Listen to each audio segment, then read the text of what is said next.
song. Let me check my time, because I have a lot in store for you today.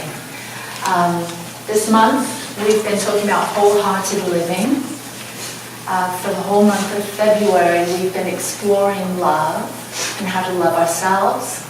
At the beginning of the month, I talked about taking care of your soul, how to take care of the soul. And then we talked about the mind, how to master the mind, and how to befriend the mind and utilize our minds in service of our heart's desires, our vision for life. And then last week, Reverend Lyle, what a gift he is. What a gift Reverend Lyle is. He shared a beautiful message about singing your song. And everyone was really touched. Everyone was crying, especially Lyle. So we've had a month of some wonderful gifts to help you really get an idea and a greater understanding of what it means for you personally to live a wholehearted life. So I'm going to wrap up this series of talks with a focus on the book by Dr. Brene Brown. And last week I said I was talking about the book Daring Greatly. Well, I'm not. I'm talking about the book The Gifts of Imperfection, which is a book that she wrote. And I love the rest of the title. It says, The Gifts of Imperfection, let go of who you think you're supposed to be and embrace who you are. Yay! So what does that mean? Who we're supposed to be and who we are. Is there a difference? Well, we're going to explore that today, because most of us have been living a life that maybe we thought we were supposed to live, based on our conditioning, based on our upbringing, based on listening to our parents and our teachers and our loved ones, those that we gave our power to and looked to give us some direction. Well, now it's time to take responsibility. I know if you're here that you're all signed up to hear this, so you're here to take responsibility for your own happiness. Okay? Yes. Yeah? Are you ready to take that job on? Yes. Okay.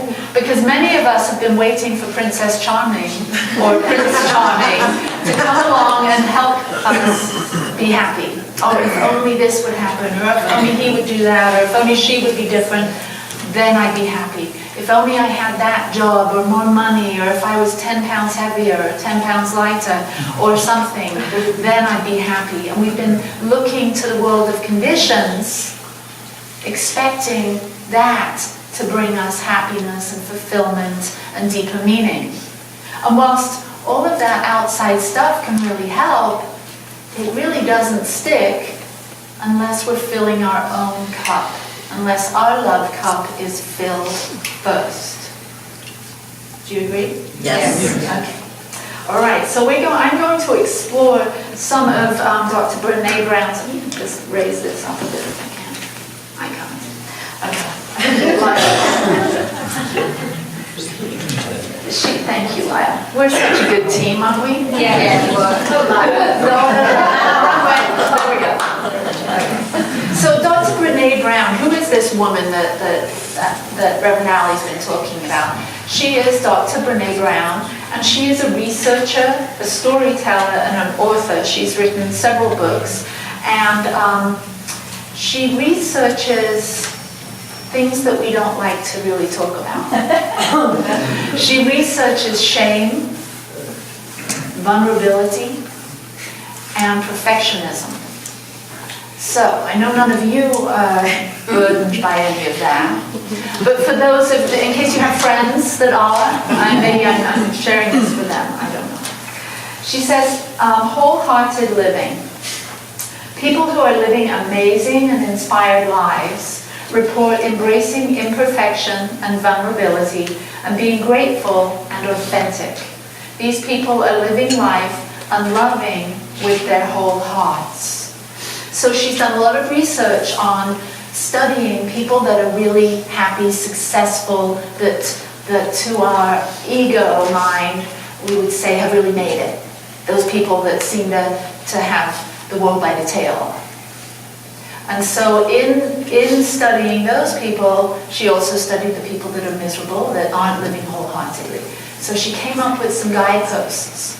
She realized there's some barriers that keep us back from living wholeheartedly, and also some tools to help us to start to embrace who we really are.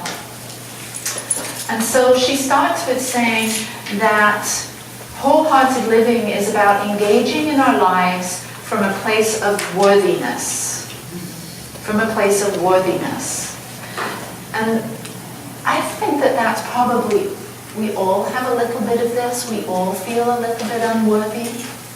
That we believe that we're not quite good enough, that we don't have what it takes. Yeah? Yes. One person. I miss. Okay, thank you. Thank you, Carol. It means cultivating the courage, compassion, and connection to wake up in the morning and think, no matter what gets done and how much is left undone, I am enough.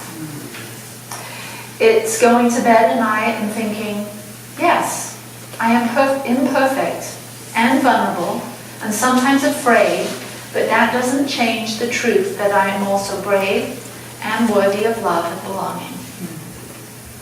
So, she says that these tools aren't something you just listen to, they're something that you do every day. This is an awareness. We've been conditioned in our past to feel unworthy, to feel like we need validation from others, to look for approval outside ourselves. So she's going to offer these ideas, but it happens within ourselves, not from the outside. It happens within ourselves, and it takes daily practice. So, the 10 guideposts are authenticity, self-compassion, resilient spirit, gratitude and joy, intuition and trusting, having faith, creativity, rest and play, calm and stillness, meaningful work, and laughter and song and dance. Whew, that's a lot. So within that, there's 10 guideposts, and you can go online and find these. Just Google Brene Brown 10 guideposts to wholehearted living, and you can find these. And so I'm going to quickly brush over these, but I'm going to focus on a couple and go deep into them, and then we're going to finish with something special at the end. So, wholehearted living, guideposts for wholehearted living. So number one, the barrier is that we have to let go of what other people think. Let go of what other people think. Aren't we all kind of addicted to that? We want to know what other people think of us. Well, what other people think of you is none of your business. What other people think of you is none of your business. Now the ego makes it its business. But really on the soul level, on the spiritual level, what other people are thinking is just what they're thinking. And as we talked about in week 1 of these talks, I think it was something like we think negative, the average individual thinks over, what was it, 8,800, I don't know, 800 negative thoughts a day. If that's what we're doing, if the average person, whatever the average person looks like, I don't know, but if the average person is thinking that many negative thoughts about themselves, about life in general a day, then why would we care what other people are thinking about us? Why would we care what they think?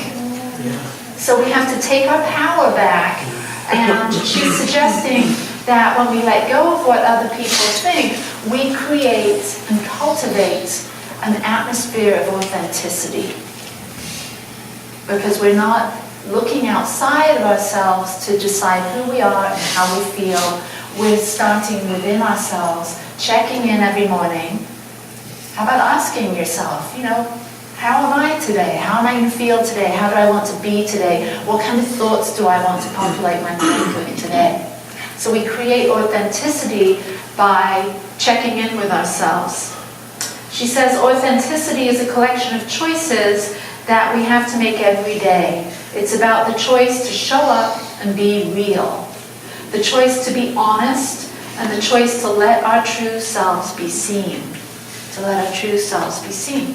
So there again, vulnerability. We have to be willing to let our true selves to be seen. Number 2 is letting go of perfectionism. Trying to do everything right.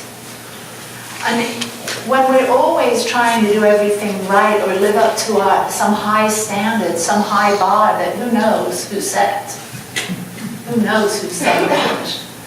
We find ourselves completely exhausted. So we have to cultivate some self-compassion and be easy and gentle with ourselves through this journey. If we fall, we don't need, this is from Sharon Salzberg, she's a great Buddhist teacher. She says, if we fall, we don't need self-recrimination or blame or anger. We need a reawakening of our intention and a willingness to recommit to be wholehearted once again.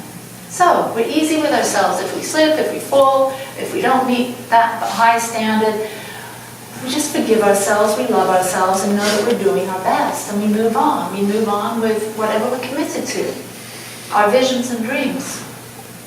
Number 3 is letting go of numbing and powerlessness. What's numbing and powerlessness? Doing those things, those habits, those things that we do that don't serve us at all. Whether it's going for that extra glass of wine, or turning on the TV and numbing out, or calling up a friend to gossip about something else to get your mind off of your own troubles. Whatever it is we do, we numb by filling our lives up with those unhealthy behaviors. So she says that when we stop doing that, when we stay centered in ourselves, we start to cultivate a very resilient spirit. And we don't need to search outside of ourselves in those ways to relieve ourselves of our pain and our struggling and suffering.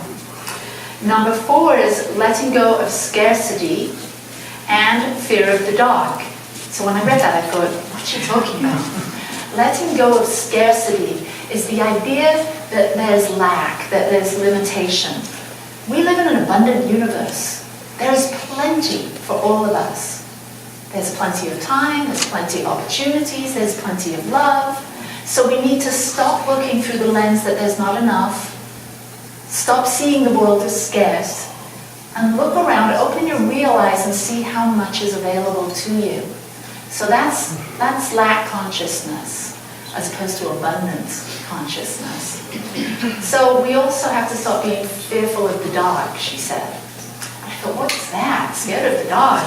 She's talking about being scared of your shadow, scared of those parts within yourself that you're maybe not so proud about, those things that maybe you harbor some guilt and shame about.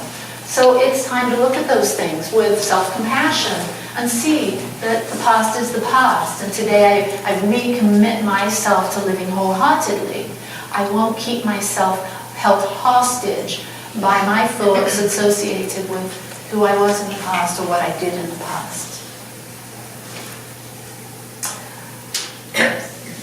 She says, when we spend a lifetime trying to distance ourselves from the parts of our lives that don't fit in with who we think we're supposed to be, we stand outside of our story and hustle for our worthiness by constantly performing, perfecting, pleasing, and providing. So we're going to stop doing that. Okay, number 5, letting go of the need for certainty. Oh, yeah. How much do you just like to be certain? Like to be sure, like to be right, like to have control, like to know what's happening, what's unfolding next week, next month, next year? Yes, we have to let go of that. Whilst we can plan and organize ourselves, trying to be certain of everything is exhausting and depletes our energy and really stops us from living wholeheartedly. And she said, cultivating intuition and trusting faith is the cure to that. Cultivating intuition and trust and faith. So number 6, let go of comparison. That's a tough one. You turn on the news or you flip through a magazine and you're like, oh, that's what I'm supposed to look like? How many times do we compare ourselves to what the media is broadcasting, or what we see our neighbors are doing, or those girls or those boys at school or at work that have the good life, right? Why do we compare? It so undermines our sense of wholeheartedness. You are unique, you are individual, and you are here to express and shine and share your light as only you can. So comparing yourself to someone else is a waste of time. So stop it. Number 7, letting go of exhaustion as a status symbol and productivity as self-worth. How many of us are addicted to being busy and addicted to doing things for validation? You may not think that's what you're up to, but maybe we're just busy and we're doing a lot of things. So maybe we need to stop and look at that. What am I doing? How busy am I?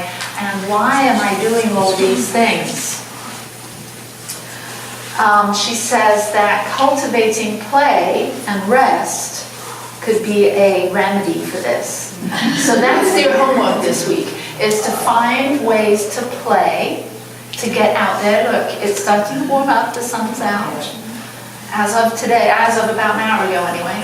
So it's time to get out there and play, and you can go find a spot in the sunshine and be like a cat. Soak in the sun. Okay, so number 8, letting go of anxiety as a lifestyle. How many of us are addicted to anxiety, worry, stress? Now, it's hard to admit, and maybe you think, oh, that's not me. But how many worrying thoughts pop into your mind throughout the day? Too many. How many stressful thoughts pop into your life throughout the day? So, she says to cultivate calm and stillness to alleviate anxiety and worry. So calm and stillness. Meditation. We offer a wonderful meditation sangha on Wednesday mornings at 9 o'clock, and you're all invited. You will have to be there this Wednesday. This Wednesday, if you would like to come and join us for meditation and find that calm and stillness, you can join Craig and I, right, Craig? Yeah. And Sandy. Where's Sandy? And Michael. Yep. There's a few of us that attend. And there's some more of you, I see. So number 9, letting go of self-doubt and supposed to. Self-doubt and supposed to. I'm supposed to do this and I should be doing that, but I'm not. All of that. Any of you do that? Oh. Okay. Well, stop that. That's just a drain of your energy. You're wasting your time. And she says that the way of helping with that is to cultivate meaningful work. Cultivate meaningful work. There's lots of things that you can do to bring more meaning into your life. And maybe it's volunteering.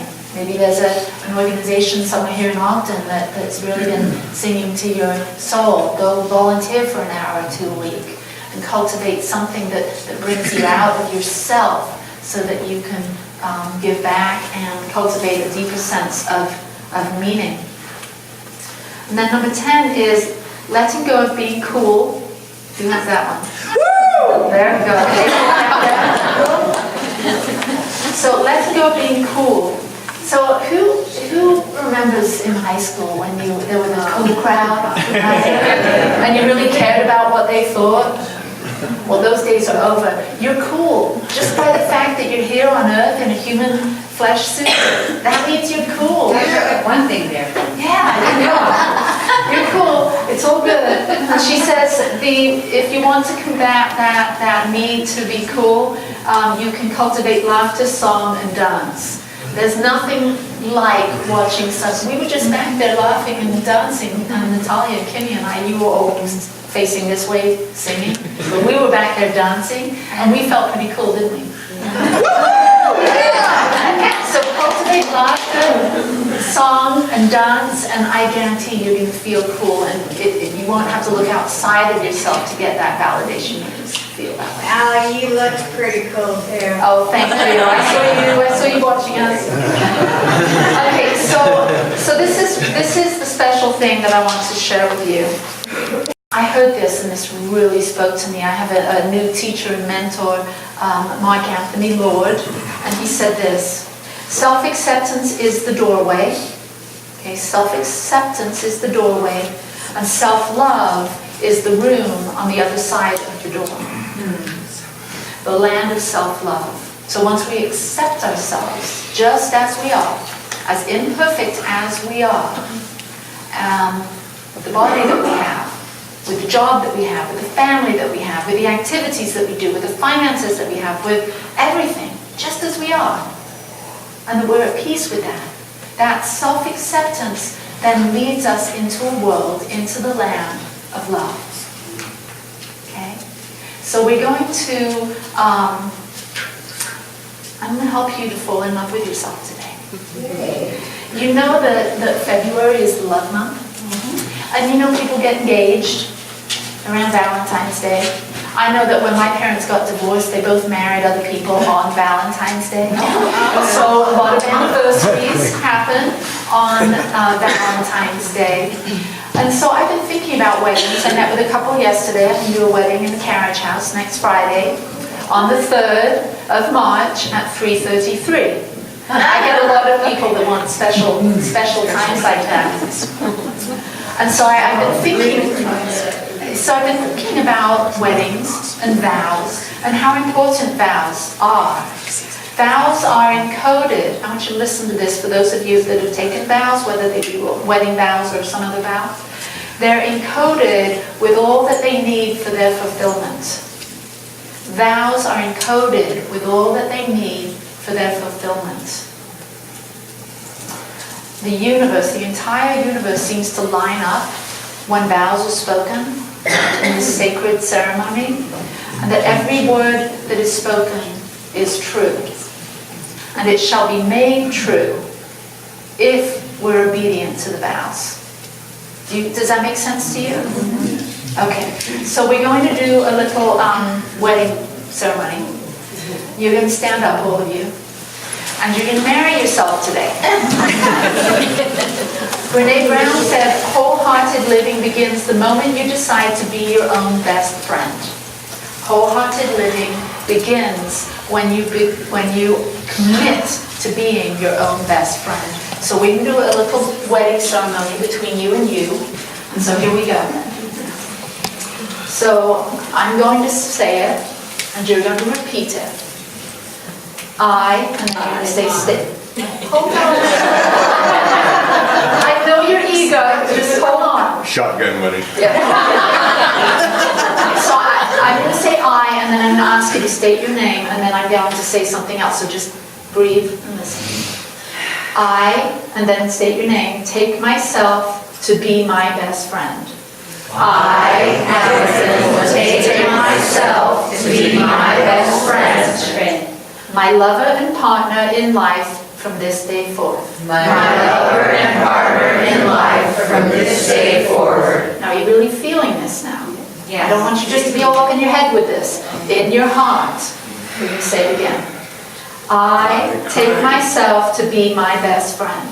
I take myself to be my best friend. My lover and partner in life from this day forth. My lover and partner in life from this day forward. I will cherish this friendship. I will cherish this friendship. I will trust and honor myself first. I will trust and honor myself first. Before all others. Before all others. I speak kindly and lovingly about myself. I speak kindly and lovingly about myself. And when I forget, I will quickly and easily forgive. I will quickly and easily forgive. I will start over and over again. I will start over and over again. Always happy to pick myself up when I fall. Always happy to pick myself up when I fall. I will make sure to laugh often. I will make sure to laugh often. And hold myself tight when I need to cry. And hold myself tight when I need to cry. State your name. I will love you faithfully. I will love you faithfully. Wait. Okay, you say your name, and then you say, I will love you faithfully. I will love you faithfully. Through whatever happens in this life. Through whatever happens in this life. Whatever may come and whatever may go. Whatever may come and whatever may go. I will always be there for you. I will always be there for you. As I give you my hand to hold. As I give you my hand to hold. So I give you my love to keep now. So I give you my love to keep now and forevermore. And forevermore. So by the powers vested in me by the state of Utah,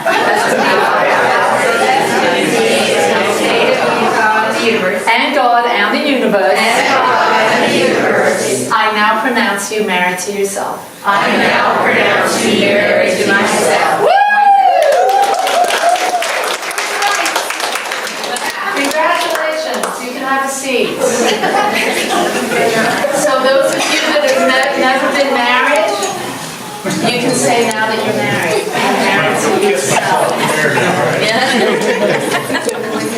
Thank you for going along. I know that was a bit corny, but it meant a lot. It meant a lot. And I hope that all of you take those vows seriously. Remember, they are encoded with all that's needed for you to realize that marriage, that connection with yourself and those vows. So let's pray. Infinite loving spirit that is present everywhere, in all time and space, beyond time and space, that contains all time and space. There is one life, one beautiful, glorious life that is expressing itself so perfectly right here and now.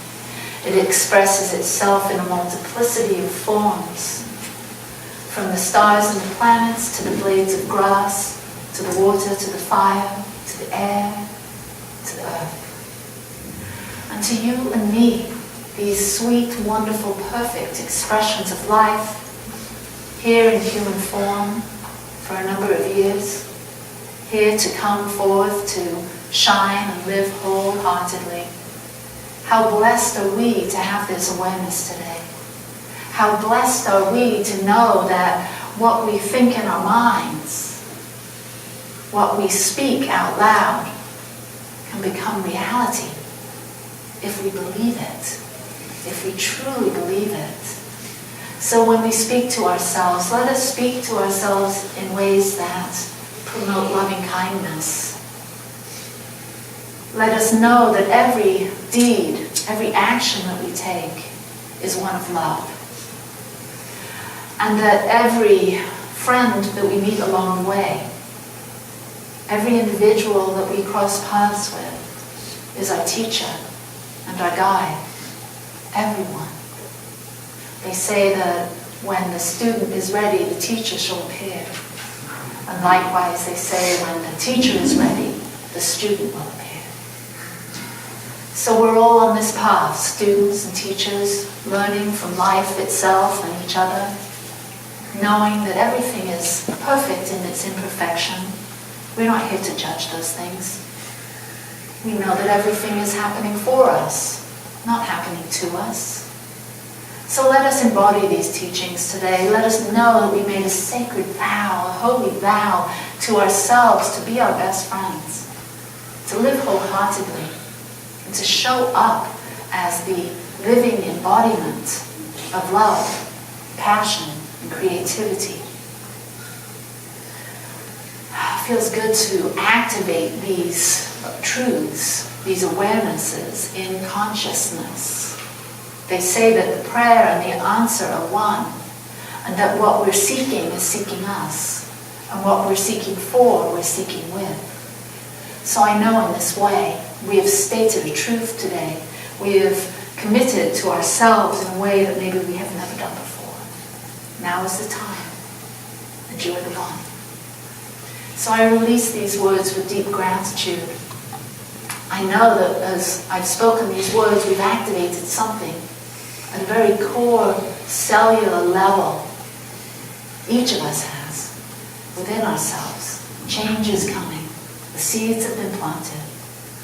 So just soak in the sunshine, drink in the moisture, and allow life to inspire and delight you. And so it is. So it is. All right, so this is our time at the end of our service to pass our offering. And we, as you know, many of you know, we believe here at the Satya Center that there's an unlimited source and supply in the universe, and we all are constantly being nourished and nurtured by that supply. And it's a supply of finances, of money, it's a supply of energy, it's a supply of good ideas and thoughts.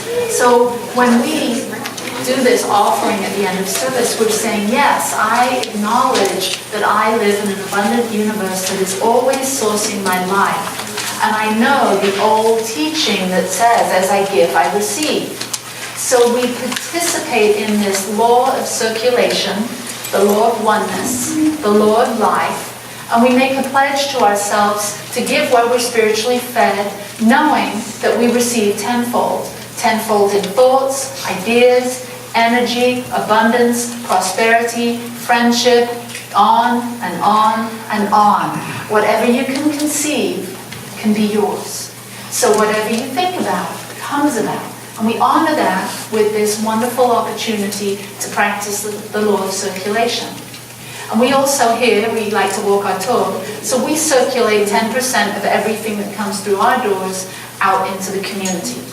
So we then share with those in the community that are spiritually feeding the people of the greater Ogden area. People, organizations, institutions. So if you know any organization, person, or institution that is serving this community, spiritually feeding the people of Ogden or the people here at the top of Utah, let us know, because we want to pass on your gifts to them. So you can see the mile afterwards for that. So I'd like you to see your program for our offering, our blessing of the offering, as our ushers come forward, and repeat with me. Joyfully I give with gratitude, for I know that as I give, I am given.